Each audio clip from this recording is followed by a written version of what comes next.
Hi, Jeff Lawton here. Early mornings, day 2 in the farm again, and I'm in the kitchen garden. And this is a little video about intense small space gardening. This is not a small kitchen garden.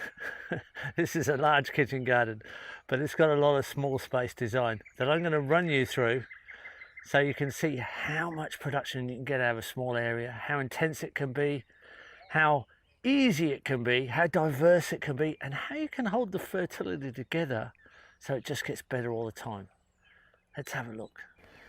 It's easy to put together these really diverse, intense garden beds with masses of variation in there. Flowers, vegetables, herbs, it's ginger here we're going past, all kinds of salad greens, and whole mixtures of stuff, and still have perennial overstory in this climate like papayas. Vegetable gardens can be put in with just cardboard, paper, really thick, mulch, really thick, say 150 to 200 mil, and then little pockets of compost. And you can just really mix and match. It doesn't really matter. So you just make all the holes and fill in with a diversity of seedlings or seeds. Here you have a great big mix of vegetables. And when you want to plant something like carrots, you just make a long slot, put in sand and compost together, because they like a sandy mix, and plant your carrots as a long line. But most things can just go in little pockets of compost. And what doesn't germinate or doesn't work as a little seedling, you just transplant something else in there. You're imitating a forest floor with the way you're planting a vegetable garden. Perennial spinach actually grows continuously, no season. This is Antheria sisu, a fantastic addition to a garden. Little parsley edges, always a great addition to an edge pluck in a garden to a footpath. Tomato and spinach, perennial, grows continuously, great to put on the end of a garden, like Brazil spinach, just grows from cuttings. Papaya and tamarillo, with some climbing yam involved, shading. A watermelon, this can be edge plant into a garden. Tomato and cucumber cages, just round wire cages, just sheep net. So your tomatoes just come straight up the inside, the cucumbers go over the top and shade your summer tomatoes, which often boil on the plant in this climate. Around the outside, we've got basil, a companion. Tomato cages can turn into absolute rampancy. So they're almost out of control at a certain point when you're just oversupplied with pick all the way around the cage. Lettuces can just be grown rampantly as a seed crop across the garden, and then the ones that don't get picked go to seed and seed the garden again. Tomatoes grow with marigolds as a good companion, and lettuces grow with tomatoes as well as a good companion, along with basil. So much colour, so much shape, the occasional flowers, different forms. It's so confusing to pests. You really don't have many pest problems at all when you cram in so much diversity, so tightly spaced. But we need to look at fertility. How do we hold the fertility up? Because you don't need to worry about rotational planning too much. All you have to do is keep fertilizing the soil. And that comes down to a few basic elements. But somewhere there has to be a base fertilizer. And that base fertilizer we need to make ourselves with the minimum of inputs. So we have all kinds of things in position, particularly compost.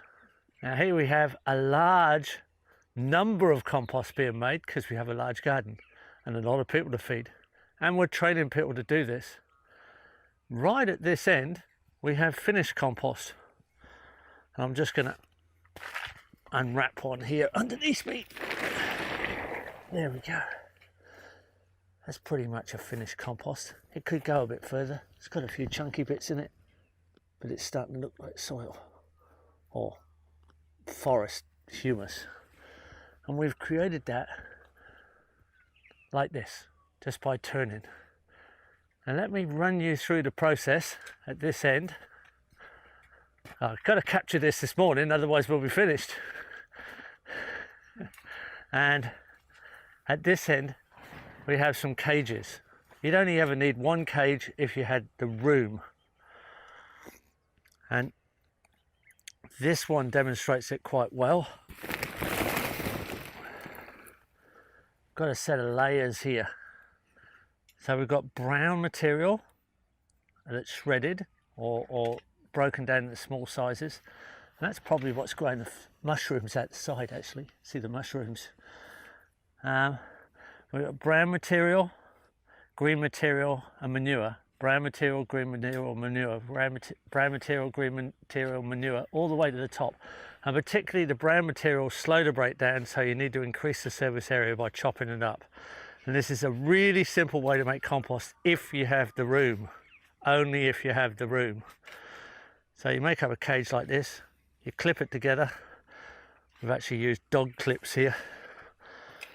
Simple sort of way of clipping it together, and split rings on the other side so it's kind of hinged. And we leave it in here for just 1 week. 1 week later, we turn it. So that'll be a Monday. So it's been a week in a cage. Then on a Monday it turns, and then again on a Wednesday, and then again on a Friday. So 3 turns, Monday, Wednesday, Friday, for 3 weeks, and it's done.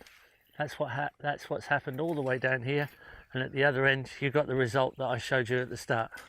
It's that simple. 1 week in a cage, turn Monday, Wednesday, Friday for 3 weeks, and it's all over. 1 month later, you got 1 cubic meter, almost exactly the same volume you started off with, to fertilise your garden. One of the best fertilisers you can possibly use. And I'm just going to show you what we do with our urban tractor. It's a very basic deep litter system we've got here at the moment. I'm going to show you how we get at least 1 cubic meter of compost out every 2 weeks. So this is our little urban chicken tractor. It's a compost tractor, and it's all made out of recycled materials. We made it with the farm workshop, all the little doors and things. But it's very basic and covers 16 square meters in total. It's 2 meters wide and 8 meters long. And this is the chicken house. Harriet and Rudy are inside emptying out the deep litter. I've got a little bit of a cucurbacea vine, kind of gourd, tropical cucumber growing on the outside. We've recycled a couple of shed doors here. And this is the material coming out. And that was just mulch. So it's just paddock mulch there. And it's been in the tractor here for about 2 weeks. So I think we're going to get about, what, 6 wheelbarrows you're getting out? Yeah, at least. At least 6 wheelbarrows. And this is pretty high grade material. So if I go in, we've filled it up right up to these tin edges. That was that much full. We've got this set up so we've got a little auto waterer here. So the chickens just pack in here and they get their water. And that goes to a little 20 litre jug that's on the outside. We've got it covered with a planter bag, and that stops it going getting algae. We've got a little recycled tin can here full of grit, so they've got their grit. And we've got a bit of shade cloth on the outside because we're in a hot climate in the summer. And right now we've locked them into the roost, and they just have a flat roost here. Some recycled 20 litre drums at the back for nest boxes. The door that's closed them in there is the door that closes the manure receptacle mulch underneath. There's a concrete slab there. There's a door at the back that opens, and this door that also closes the chickens into the roost comes down and closes off this lower section. So the chickens don't get to this. They just drop all their night manure, goes through onto this mulch. So this is very rich in manure. We've locked them out while we change the system, so they're locked into their roost. And we've got a little dust bath in there with some sulfur in it so that they don't get chicken mites. I've got one rooster in here because we do incubate these eggs, and we've got a basic wire ramp that we put up so they can get in and out on the ramp. We're going to fill this back up. We're going to take out that bottom material as well. We can take it out on either side. It's pretty simple. We're just about empty now. Really doesn't take up a large footprint. So I'll just come through, guys. There we go. Simple way you can fertilize your home garden. Now at the back here, I have a little door Simple little door, little latch there. That just opens up to our nest boxes, which we're about to refill with straw. So that's how we get our eggs out. Have another hinge door here. There we go. That opens right up here. And I'll just latch that on. So that's the door that goes right into the back of the manure collection from the roost. That goes straight through. So we've got a door on either side of this roost manure collection, and there's a concrete slab here so we can clean it all off. So that's very high nitrogen material there. That'll be coming out pretty soon. We can put it directly on plants that love high nitrogen, or we can put it through the compost cycle and it will fast track our compost. Now if you don't want to keep your chickens in there all the time, you want to give them a bit of a free run, you can set a little pen up outside, either a temporary net fence, or you can have a little area set up so you can just open doors and let them come back out again. So now our material's going up to compost. So Harriet's going to take this up to our composting area, and it'll sit in a cage for a week, and then it'll turn every other day, or at least 3 times a week for a month, and come out as high-grade compost. And here we go, Rudy's stacking it back up. This stuff's been sitting around getting wet in the rain, so it's already getting a bit warm. But it's really just grass clippings off the fields, off the paddocks, that we're throwing back in. By the time we've finished, it'll all be full up to that level of the tin, almost 300 mil, 1 foot high almost, right the way through and underneath the roost as well. 2 weeks time, we'll do it all again. And we've got a free chicken fertilizer factory. Simple worm farms like bars with a bucket underneath work really well. Here you have a shade cloth over the top of the worms themselves, and because we've got rainy season, a sheet of iron. But often there's not room for some systems like this in a very small space. Here's a bucket, it's actually a plastic flower pot sunk into the middle of a herb spiral growing bed. But these will work in vegetable gardens too. That's going to be filled up with compost, well, food scraps, and then some worms put in the top, and then a bird bath put on top of that. So here we've got the sub pod, which is a manufactured system, and it works perfectly and actually keeps all flies and maggots out. Just lift the cloth there. We've got a little cloth, a GEOFF fabric, and underneath we've got the food scraps that we add, and you can see the worms there. This is a very tidy pre-constructed system.